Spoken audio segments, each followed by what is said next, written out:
This is a very, no, but look, it's called Redfield One, very respected poll, highly respected poll, highly rated. They rate polls too, they rate everything. But highly respected. Trump 72, Haley 9, DeSanctimonious 9. So I'm at 72, they're at 9. In Nevada, we are polling at approximately 100%. You know why? They all dropped out of the race because they say they can't beat them in Nevada, so they dropped out. They don't want to spend their money there. So that's, and by the way, a lot of people don't realize it. That's next week. In other words, we go to South Carolina after Nevada. Nevada comes first, then we go to South Carolina. In South Carolina, very respected pollster, he's probably here someplace, Tony Fabrizio, just came out with a poll a little while ago. Trump at 64%, Haley at 25%, and Ron DeSantis at 8%.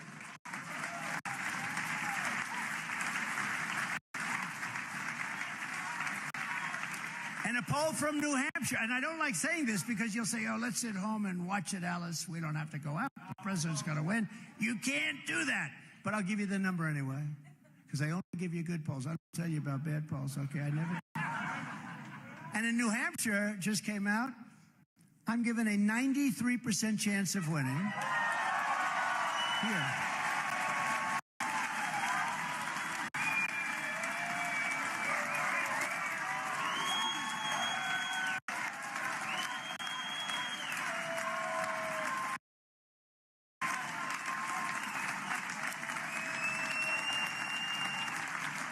So we're at 93% chance. Nikki Haley is at 7%. Now, this is one I don't understand. And Ron DeSanctimonious is at -1. What is -1? That means he's less than 0. Is that what it means? How can you be from North Carolina over there? All you great people, this North Carolina, these people are incredible. How can somebody be -1? Does anyone know that? Because Ron...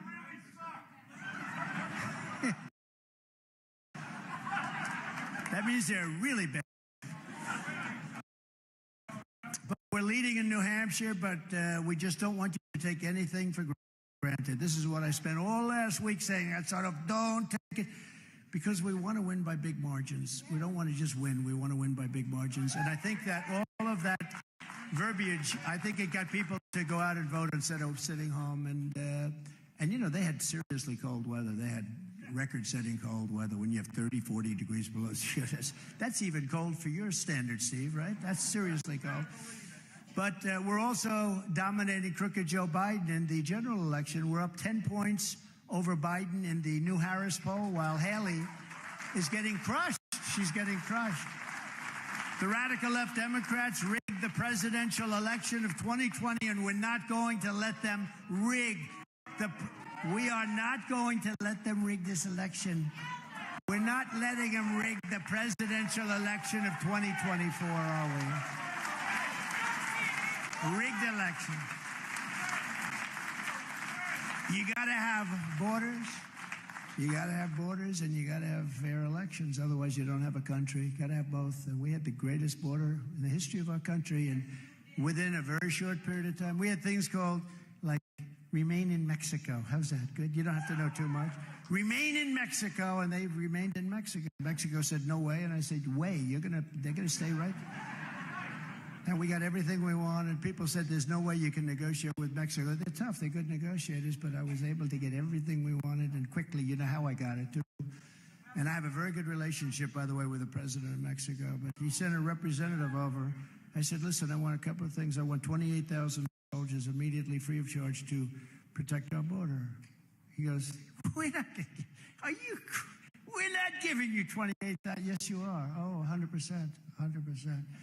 He goes, we're not giving you 28,000 soldiers, sir. This is a nice guy, handsome guy, tall, beautiful looking guy. He comes in, we're not going to give that to you, sir. He was a representative of the president, who's terrific, by the way. But I said, no, you're going to give it to us. 100% you're going to give it to us. No, we're not. Okay, you're giving it to us. And he looked at me like, what the hell's this? Is the weirdest thing I've ever done. Then I said, we also want to have remain in Mexico. In other words, everybody coming up is going to stay in Mexico. They're not coming in. No, sir, we're not going to do that. We can't handle that. You got to see Tijuana, by the way. Well, now it's empty because of this guy. He let everybody come in. You had to see Tijuana 3 years ago, right, Al? I mean, there were more people than any place probably on earth. And they were all over there because we wouldn't let anybody in unless we vetted them carefully. And we had the best policy on drugs. We had the lowest drug numbers coming in. Now, you're never going to solve the drug problem until you go with the death penalty. But, I hate to say that. I hate to say that. No, it's true. It's true. I say it. I don't know if this country's ready for it. Remember this. Every drug dealer, on average, kills 500 people during their lifetime. Every drug. And you have, for whatever reason, I think your governor sucks, you know? You have, I do. I really do. I think he's terrible. But listen, you have, for whatever reason, I believe the worst drug problem per capita anywhere in the United States. I don't know what it is. Whenever I come here and I meet with your fire department, I meet with your police department, they are so unbelievable, the job they do. But they spend most of their time helping people that have overdosed.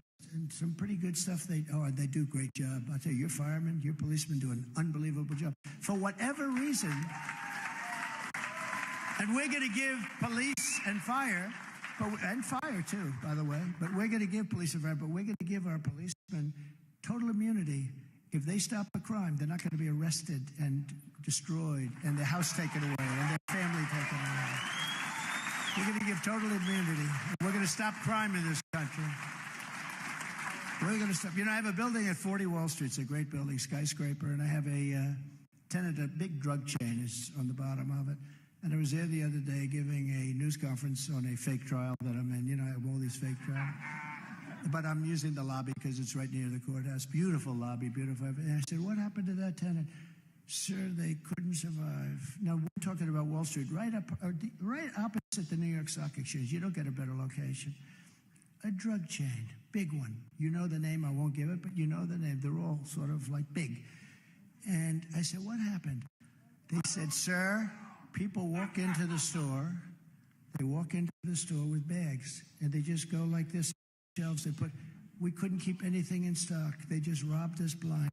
Then I looked at the store, and they were, going to have to move out. I looked at the store, and they have glass all over the place with locks on everything. They have chains wrapped around. I said, you can't run a business like this. He said, sir, it's a phenomenon that we've never seen before. They walk into the store, and they just take whatever they want, and they walk out. And we're helpless to do anything. We're going to change all of this. This country, we're going to change it.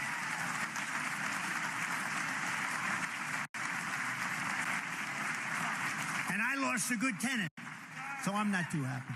No, but it's all over the city and all over the country, actually. No, it's not here. It's not here, and it wasn't in Des Moines, and it wasn't in certain places. But I can tell you, your major cities run by Democrats, you can't, where they walk into a department store and they walk out with televisions, and the cops aren't allowed to do anything. The police are told, don't do anything. Oh, you could stop it in one day. If you met one or two of those incidents with serious force and let everyone know that that's a serious force, it would stop in 24 hours, okay? Every time the radical left Democrats, Marxists, communists, and fascists indict me, I consider it a great badge of honor because I'm being indicted for you. And never forget, our enemies want to take away my freedom because I will never let them take away your freedom. Yeah. They want to silence me because I will never let them silence you. And in the end, they're not after me, they're after you. And I just happen to be standing in their way, and I will always be standing in their way.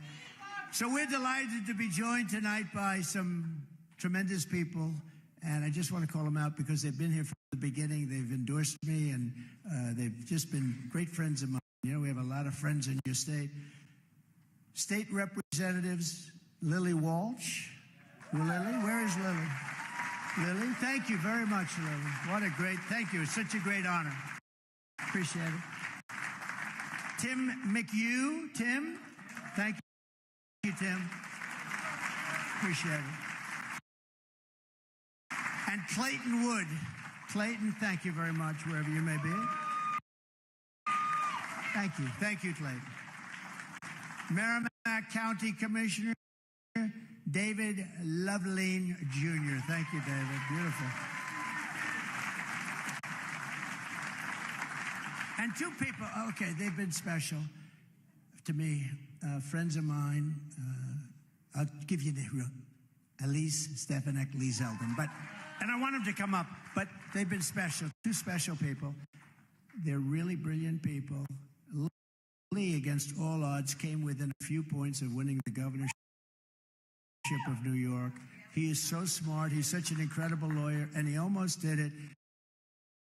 In the end, they just came down, and a lot of bad things happened.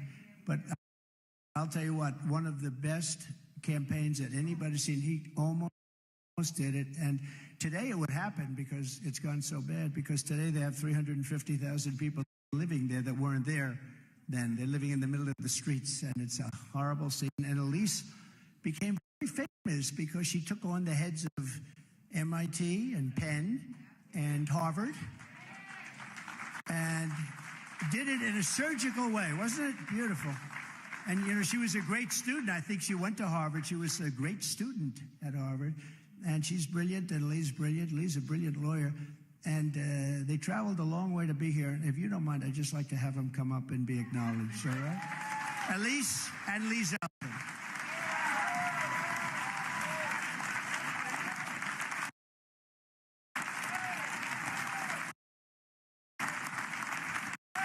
Are we ready to make history, New Hampshire? Are we ready to make America great again? Are we ready to elect President Donald J. Trump and fire Joe Biden? Yes, we are. Thank you so much for the warm welcome. Thank you for staying out in the cold. And I am just so honored to be here, and I'm proud to be the first member of Congress to endorse President Trump for re-election.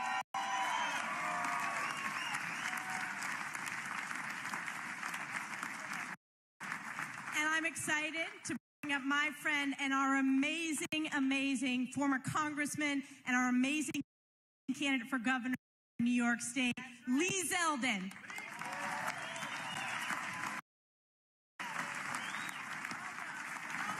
Is New Hampshire ready to put President Trump back in the White House? We have a country to save. And when we vote for President Trump, we are voting to secure our border. When we vote for President Trump, we are voting for an economy that would be stronger than ever. We are voting for a foreign policy that is more effective. We are voting for parental rights and a higher quality education inside of our schools. When we vote for President Trump, we are doing it for our veterans, our military, our law enforcement, our firefighters. We do it for our flag, our freedom, and our future. We are doing it. We are voting for President Trump to make America great again. Let's get it done on Tuesday. Let's get it done in November. God bless all of you, and thank you for supporting this great president.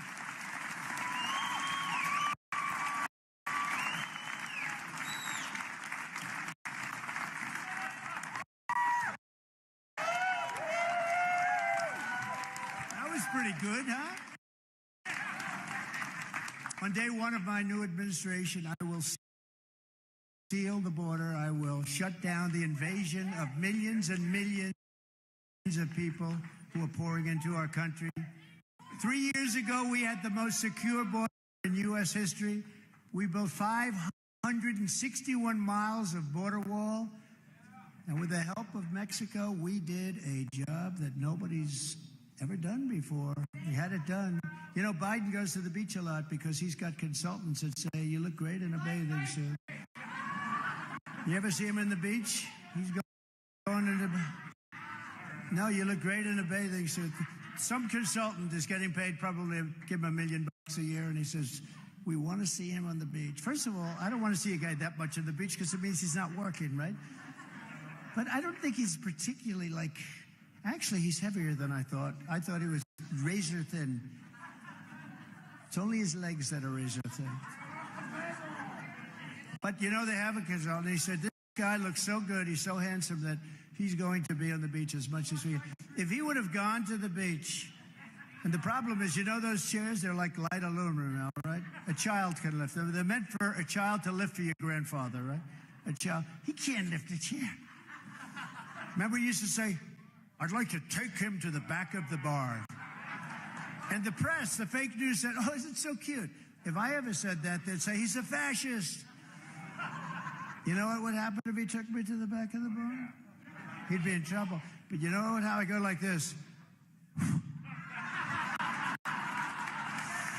Under Biden, the USA has been turned into a dumping ground of the world. So we have a couple of, does anyone want to hear the snake? Do you know the snake? Should I do it? So this is I just happen to have a copy with me. This is was a song, actually, a long time ago.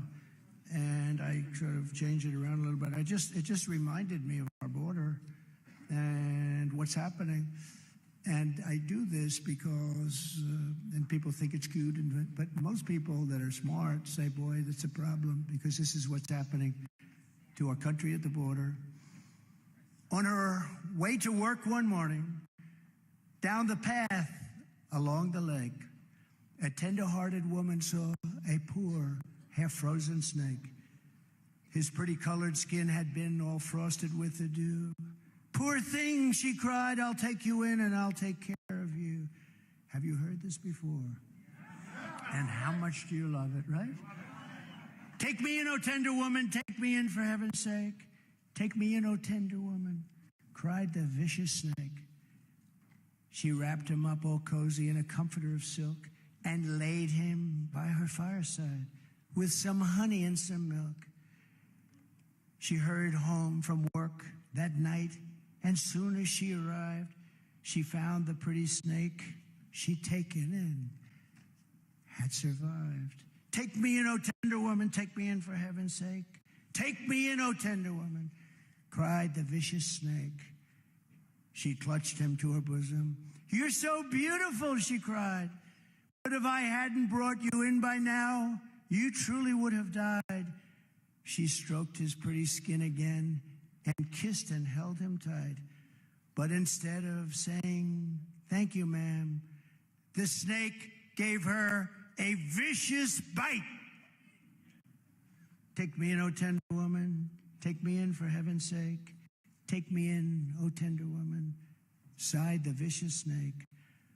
I saved you, cried the woman, and you've bitten me. But why?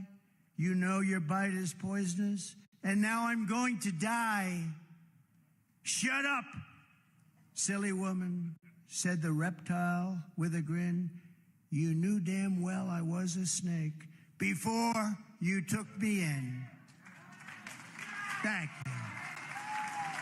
So, when we're taking in people from prisons all over the world, when we're taking in people from mental institutions and insane asylums from all over the world, if you take a look at the population of mental institutions all over the world, you'll see it's way down. Some are empty because it's all being dropped and deposited and dumped right into the United States. How stupid are we? And that is a very accurate portrayal of what's happening, but what's going to happen. There's 100% chance of terror in our country. This isn't like, oh, gee, you know, I fought like hell with the terror ban.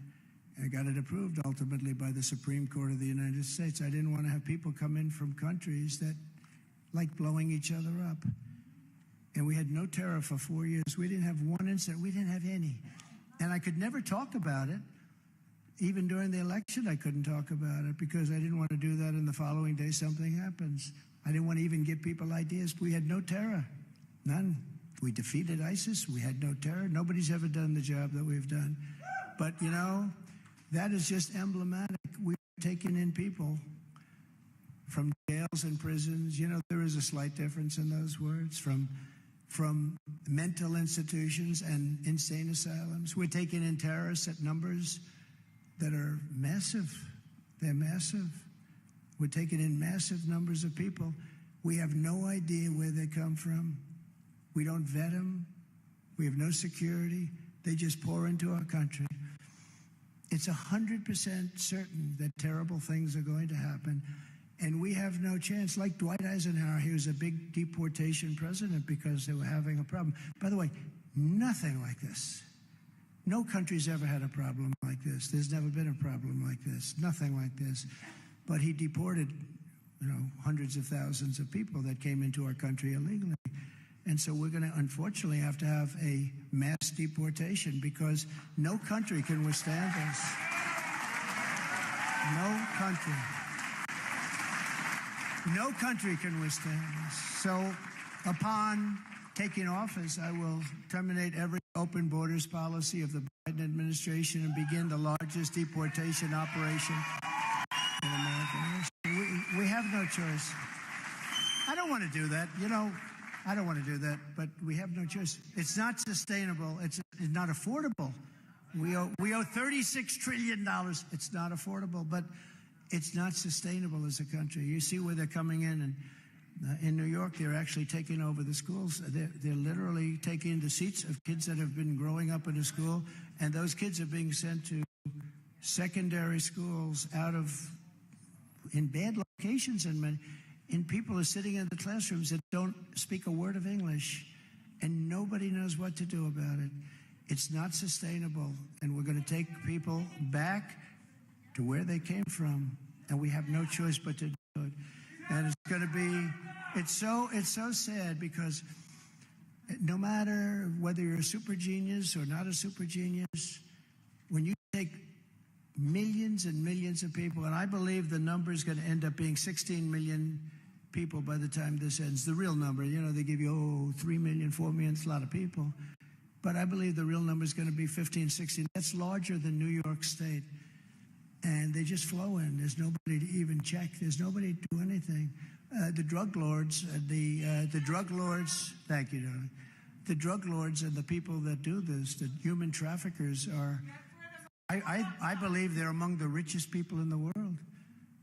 We used to fight them, and they were tough, by the way, but you used to fight them. And Brandon Judd of the Border Patrol, he's fantastic, and the whole group these people are fantastic. They want to fight. They want to stop it.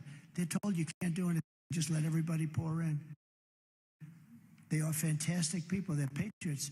ICE. The way we treat these incredible patriots is so sad. But ICE, they would come in for me and they'd fight MS-13, one of the most vicious gangs, probably the most vicious gang in the world, and they'd go in and they'd just start swinging. I mean, it was incredible. Nobody's going to do it. I have friends in the front row. Those guys, they're tough guys, but they're not tough for that. They don't want any part of it. These guys are tough, and they love our country. That's a rough job, and we don't give them the backing that we should. We're going to give our police backing. We're going to give them backing like they'd ever had, because we have to straighten out this mess. To stop the deadly drugs that are poisoning our people, I will deploy the U.S. Navy to impose a full fentanyl blockade on the waters of our region. I had meetings with President Xi. He was going to give the death penalty to anybody sending fentanyl into the United States, and he was all set to do it. And then we had a rigged election. He was all set, and then nobody obviously followed up. The drug cartels are waging war in America, and we will destroy those cartels. They're going to be destroyed. And I will use Title 42, as we did for 4 years, to end the child trafficking crisis by returning all trafficked children to their families in their home countries, and we'll do that immediately. And the beautiful thing about law enforcement, we have great people in law enforcement, local and federal, state.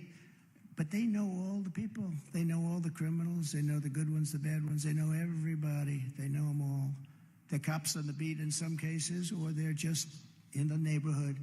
And we'll be working with them because they know everyone. They know who they are, when they came. They know everything about them. They're just not allowed to do anything about it, because if they do, they're going to lose their job, their house, their family. They're going to lose everything. Nikki Haley will never secure the border or stop the fentanyl that is killing thousands of New Hampshire citizens. She never spoke to anybody, and she kept saying, "Did you speak to the people about fentanyl in your meeting?" Which, well, we didn't mention it yet. Oh, great. But I spoke directly to President Xi a lot, and he was going to give them, they have the death penalty in China for drug dealers. They have no drug problem at all. They make drugs for us. Okay, that's what their problem is. That's our problem more, because I think the real number is 300,000. That's 300,000 deaths, destruction of families. When you lose a child, when something like this happens, the family can never ever recover from that. They can never ever be the same. And we're losing hundreds of thousands of people. They like to say 90 and 100. I've been hearing that number for so many years, but we're losing 300,000 and more than that. And China can't do this to us. And I told them, I said, you can't do this. And we have a lot of power over China, a lot of power, a lot of economic power, even though we're losing that, gradually, because we're so stupid. We let them have so much. Nobody ever did. I took in hundreds of billions of dollars in tariffs. No other president took in 10 cents. Never took in 10 cents. 28 billion to the farmers and fishermen, by the way. Haley opposed my border wall. She fought like hell against the border wall later on. I said, what the hell are you doing? One thing I learned a long time ago, you have a computer, it's obsolete in about 3 weeks. You buy a new phone, 7 months later they come out with another one. The old one was no good. Everything is like, just they replace it. The two things that they never replaced over thousands of years, what are they? The wheel and the wall. They'll never be obsolete. The wall and a wheel. Everything else is obsolete after about 2 minutes. But she condemned my strong border policies, and in 2016, she stabbed the Republican Party in the back by siding with Barack Hussein Obama against the Trump travel ban, which was one of the best things. I'm telling you, that kept our country safe. This is far more than a campaign. This is the greatest political movement in the history of our country. What we are a part of, there's never been anything like this. Guys like Pat Buchanan, who was a great guy, but he'd go in and, listen to that. Good. But he'd go in and he came in, I think, second in New Hampshire, long time ago, and he ended up with a great political career because of it, as a pundit. He was a great guy. But here we are, we win every state. And then we won the election. And then we did much better the second time. The second time we got millions and millions of more votes. Somebody said, how did you do? Do you know the second time, and this is them, not me, the second time, it's recorded as the most votes ever gotten in the history of our country by a sitting president. And then they say we lost by a whisker. It's so sad, isn't it? Huh? But we're gonna make up for it, and then some. Together we ended the NAFTA disaster, the worst trade deal ever made, and we replaced it with the brand new USMCA, the best trade deal ever made. That's the best trade deal we've ever made in our country.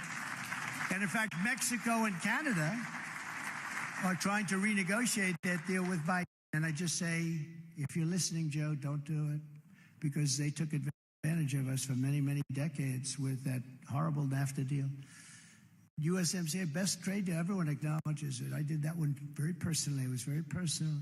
I took on communist China like no administration in history, bringing in hundreds and hundreds of billions of dollars poured right into our treasury. Right into our treasury. They would take so much money out. That's how they built their military. They built their military. Their military could be comparable to ours. Nobody really knows, but it could be comparable to ours. They took it out of our country. And then I gave so much, but I also gave not only to the farmers. We have New England lobstermen that are being horribly treated by this administration. They want them to go out now and get licenses and pay $700 a day. I don't know much about fishing. I do love it. I love what they do, and they're brave people. Boy, that's rough stuff when those waves get up, 3 times higher than your boat, and you're out there and your family's waiting. Are you going to be okay? I mean, this is tough, and then you have to pay these fees. That's going to be ended day one. Day one. And I'll fight for the fishermen like never before, and I did that for 4 years, and you had no problems for 4 years. I even got rid of that ridiculous 500-mile thing, right? You had to go out forever to catch a fish. They had 500 square miles or something. It was all landmarked out. You couldn't do anything. You couldn't fish there. I said, what the hell did you do? We'd have to travel for days to get. It's the most incredible thing. I ended it. And then didn't have much help from Susan Collins, I can tell you that.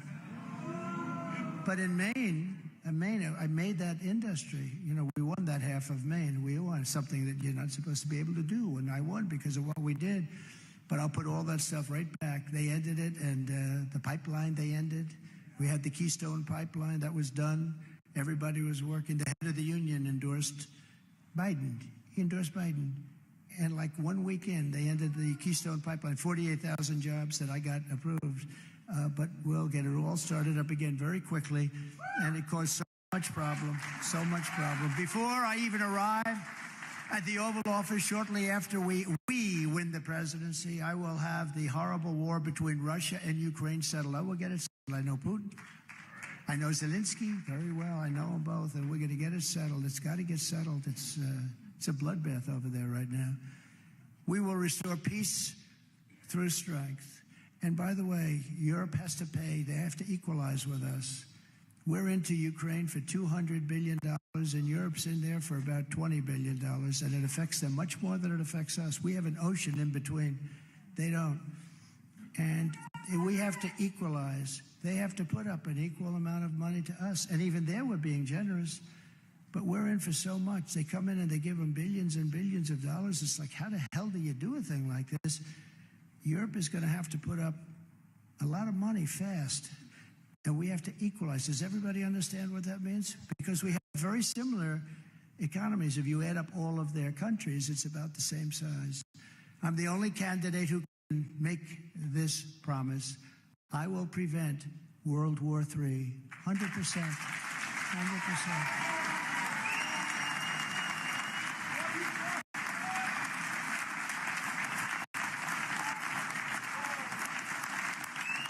Because we have never been in more danger from weapons of mass destruction. We have never been in more danger of World War III than we are right now. We have a man who has no idea what the hell he's doing, and we are in serious danger because of it. I rebuilt the military, and we're in pretty good shape in that way. But I'll tell you what, we have people that don't know what the hell they're doing. It's so sad. Like taking our soldiers out first in Afghanistan. You take the soldiers out last. Wouldn't you say, Steve? Steve is not a big military guy, but you would say take the soldiers out when the equipment's out, when the people's out, right? It's common sense, right? We are the party of common sense. They say, you're quite conservative. I say, no, I'm not conservative. I'm a person with a lot of common sense. We need a strong border. We need great elections. We need great education. We want a nice house at a low interest rate. We want a strong military. We want law and order. We want to protect our police. This is common sense. You can say the whole thing in a minute, and it's about common sense. And we're the party of common sense. At least as long as I'm here, we're the party of common sense. And we will build an Iron Dome over our country as a state-of-the-art missile defense shield, and it's all going to be made in the USA. And you know who had that idea? Ronald Reagan, many years ago. I remember listening. I said, this is a great idea. The problem was when he had it, there was no real technology for it. Today, those things are amazing. You see how it knocks them out in Israel. We're doing other countries. We're helping other countries. We're building Iron Domes in other countries, but we're not doing it in our country. We're going to build the greatest Iron Dome anywhere in the world to protect our country. And they work. All made in the USA, by the way. All made in the USA. I will also defend our great veterans, and I will ask Congress immediately to build, and I said we're going to get it. We'll have it very quickly. It's already been more or less approved. We almost had it done until we were interrupted. We will build a full-service VA hospital in New Hampshire right now for veterans, and they deserve it. You're the only state that doesn't have it. You know that? You're the only state that doesn't have that.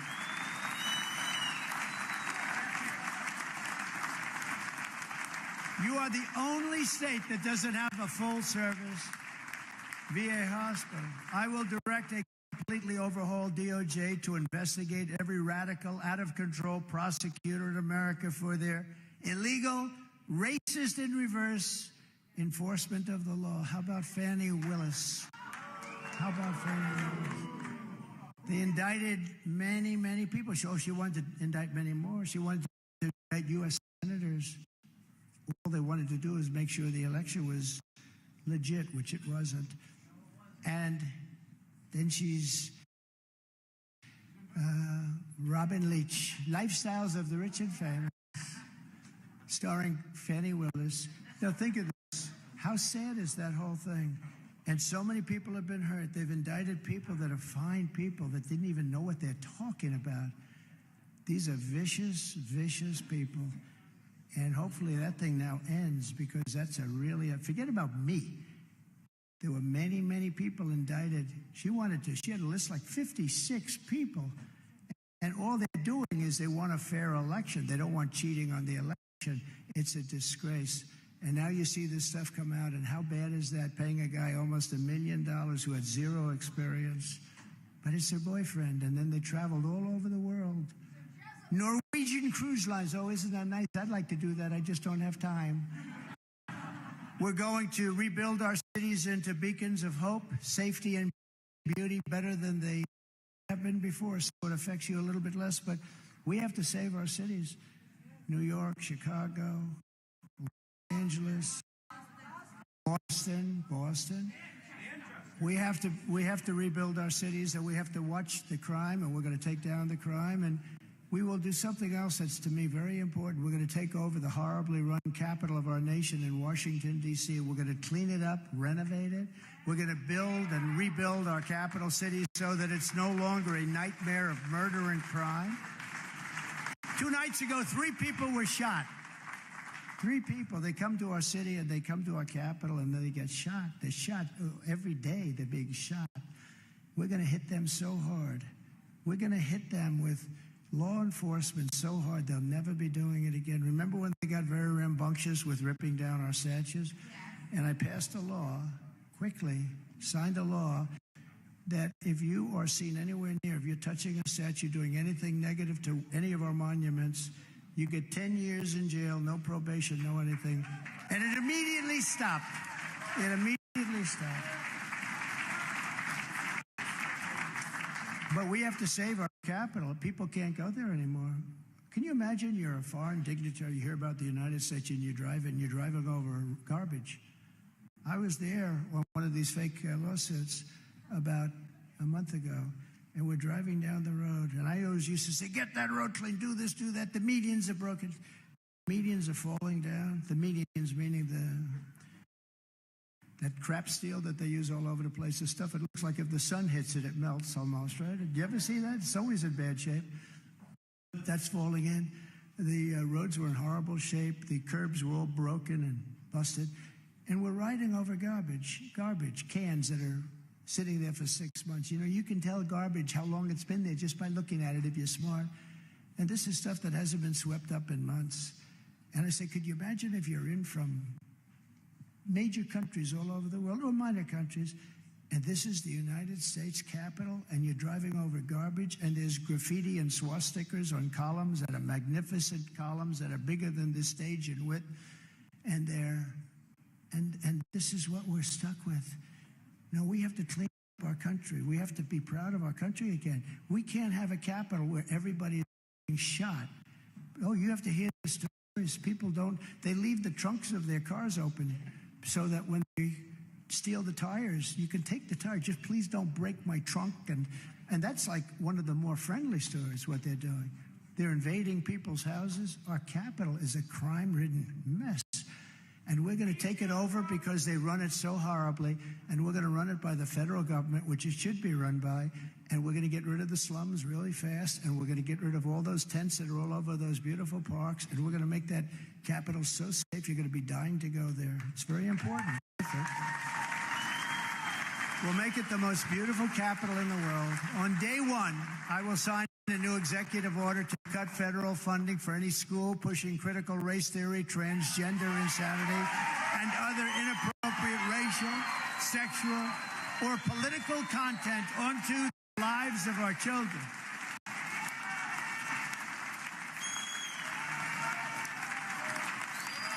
Thank you. And And I will not give one penny to any school that has a vaccine mandate or mask mandate. Not a penny.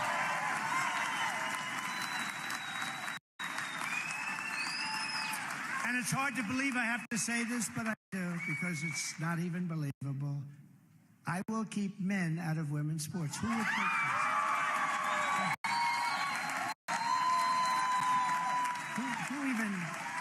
Who thought of that one? I will fully uphold the Second Amendment like I did. Nobody upheld it better than me, and you want to know? It is under siege. The Second Amendment is under siege. I will never allow a central bank digital currency where they take away your money. And we will protect innocent life, and we will restore free speech. So we have a lot of goals. As an example, we will secure our elections. Our goal will be one-day voting, paper ballots, voter ID, as I said. But until then, Republicans, you have to go, and we have to win. We have to win. You have to get out. Even though we're going to win, we got to win by a big margin so they know we're coming in November, because that November election, we're going to take our country back. That's what we're taking it back. Because the fact is, if you took the 10 worst presidents in the history of the United States and added them up, they would not have done near the destruction or damage to our country as Joe Biden and the Biden administration have done. You could take the 10 worst presidents and add them up. There's nothing even close. When you look at the border, when you look at all of the destruction that's been caused to our country. So if you want to save America, then this Tuesday, January 23rd, you must go out and vote for Trump. That's me. That's me.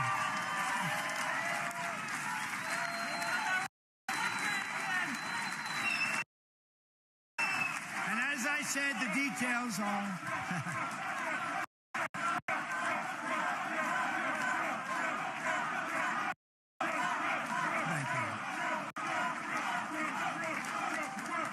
And as I said, the details, just in case, nh.donaldjtrump.com. So get up and just go vote. Grab your friend's vote. The margin is very simple. We're going to win this thing, but the margin, if we, like when we won in Iowa, it set such a signal that we won substantially over 50%. Nobody could believe it. It sets a signal out there because they have to know we're coming. We're taking back our country in November. And they have to know. So we want to win by big numbers. We don't want to just win. We want to win by big, big numbers. So everybody has to go. From Manchester to Meredith, from Plymouth to Portsmouth, from Conway to Concord, you inherit the legacy of red-blooded New Hampshire patriots. That's what you are. Who live by a very, very immortal motto. Do you know what that is? Live free or die. We stand on the shoulders of American heroes who crossed the oceans, settled the continent, tamed the wilderness, laid down the railroads, raised up the skyscrapers, won 2 world wars, defeated fascism and communism, and made America the single greatest nation in the history of the world. But now we are a nation in decline. We are a failing nation. We are a nation that has lost its confidence, willpower, and strength. It's very sad to see. We are a nation that has, frankly, lost its way. But we are not going to allow this horror to continue. 3 years ago, we were a great nation, and we will soon be a great nation again.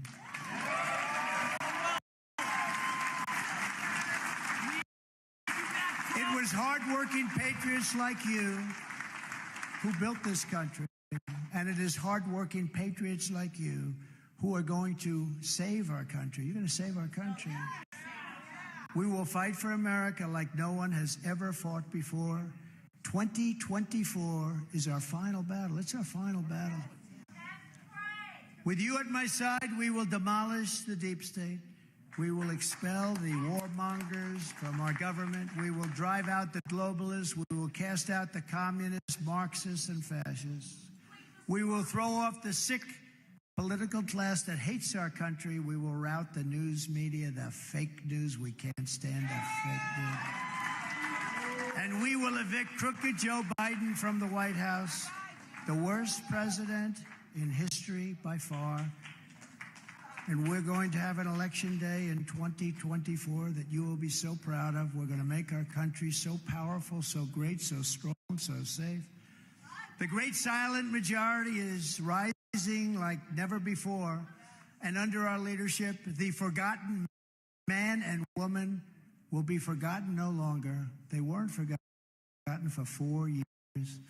We are one movement, one people, one family, and one glorious nation under God. And together we will make America powerful again. We will make America wealthy again. We will make America strong again. We will make America proud again. We will make America safe again. And we will make America great again. Thank you very much, New Hampshire. Thank you.